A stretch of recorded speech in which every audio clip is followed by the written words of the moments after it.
Hello, everyone.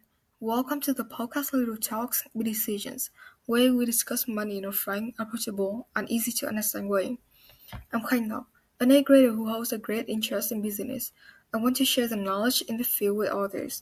In today's podcast, I will walk you through the common types of investing and how they work in greater detail. There are many ways to invest. Some may have higher risk than others, but often bring back more profit, while lower risk options will result in smaller interest. However, that doesn't mean you should choose the one that invests the most. Your decision should align with your goals so that you can reach them smoothly.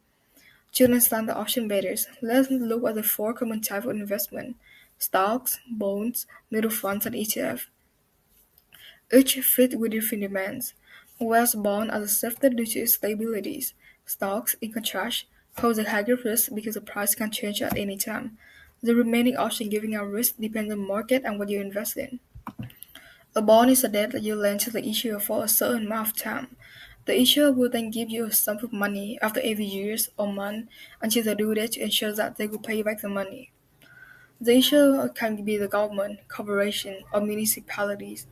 They are commonly safe, so failing to pay will not be a problem if there is no incidence. There are three main types of bond. First, is treasuries, where the government borrows your money and promises to pay back the full amount at the maturity date. Second is munis, which is issued by state, cities, and counties. The interest you earn is often exempt from the country taxes or even the state. Lastly, the corporate bonds are loaned to corporations. They are riskier, so corporations usually offer higher interest. The easiest way to purchase bonds is through ETF, which have many different kinds of bonds, such as corporate bonds or municipal bonds. Apart from that, you can also buy treasury bonds from the government website or any other bonds from the brokerage. To measure the risk, you need to look for the bond type and how they are doing. The government may not be need to be considered, but in some cases, they are not stable, so the default will still have risk. Since the local state or city can't print money like the government, the financial health will be looked at. While strong cities offer a low risk, a city that invests less would offer a higher risk. Therefore, you should look into the city finance before deciding. Regarding corporation, because the income depends on their performance, the risk is high and the maturity date may be delayed. Now that we have covered bonds, let's move on to ETF and mutual funds. Mutual funds and ETF, or exchange trade funds, are a type of pool money for many investors to purchase a diversified portfolio of bonds, stocks, and other assets. This allows the investor a chance to own a small part of many different investments and also reduce the risk. Both options have high liquidities, which means the fund can be sold easily and quickly, bringing back money in just a short period of time. Unlike other options, where you need to invest a lump sum to get a more amount of profit, mutual fund and ETF can be purchased with low dollar monies and still be able to hold shares of the funds. There are some major differences between the two. In mutual fund, you can only buy and sell shares with fund providers, and the transaction only occurs when the day ends. In contrast, in ETF, you can purchase and sell the share to other investors instead of just the providers. The share can also be traded through the market hours, which will be a better choice for active investors.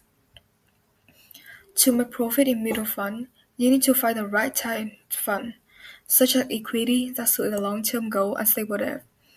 With ETF, there are three ways to invest. The first one is divided payment, which simply means sharing the interest the fund makes with the investors. The share is often up to 70%. Second is capital gain distributions. The payment made when ETF sell securities that have a higher price than the original purchase. Lastly, increase in market price means the share will go up when the ETF portfolio increase, which will result in the investor receiving more interest. Typically, these investments are managed by a professional who help buy and sell the funds. However, you can also purchase a fund by yourself through a brokerage account. This will increase the taxes since you need to pay for the capital gains distribution for the fund.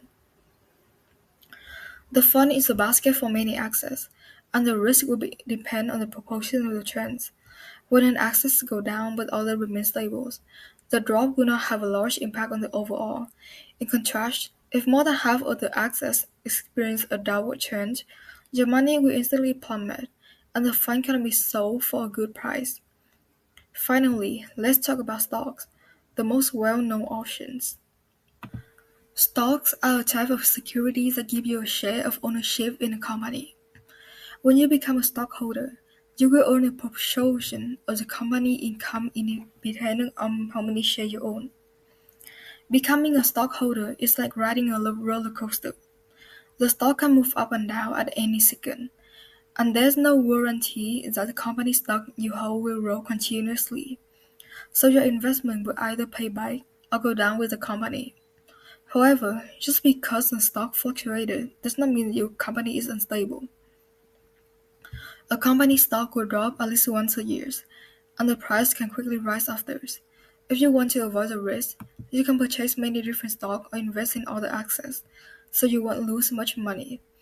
There are two main kinds of stocks, common and preferred. Common stock allows owners to vote at the meeting and receive dividend payment. Preferred stocks usually don't have voting rights, but they give dividends before common stockholder because preferred owner are prioritized. There are two kinds can be divided into growth, income, value, and blue chip stocks. While preferred stock pay dividend consistently, growth stock in the reserve rarely pay despite the earning growing faster than the market average rate. Value stocks are cheaper to buy but also have low earnings. Blue chip stocks are found in well-known companies, and they usually pay dividends. To purchase and sell stocks, you can contact brokers or work directly with the companies that allow you to buy or sell through them. Another way is that you can reinvest the dividend payments into the company, which allow you to pay more share of the stock you hold. Outro. In this episode, we have gone over four common investment options about the risk and return, how they work, and where to buy and sell them. Having a better understanding of these fields will help you with your future plan and its path, and also to avoid the steps that would cause risk.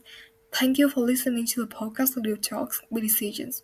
And if you found this episode helpful, please subscribe and share it with your friends.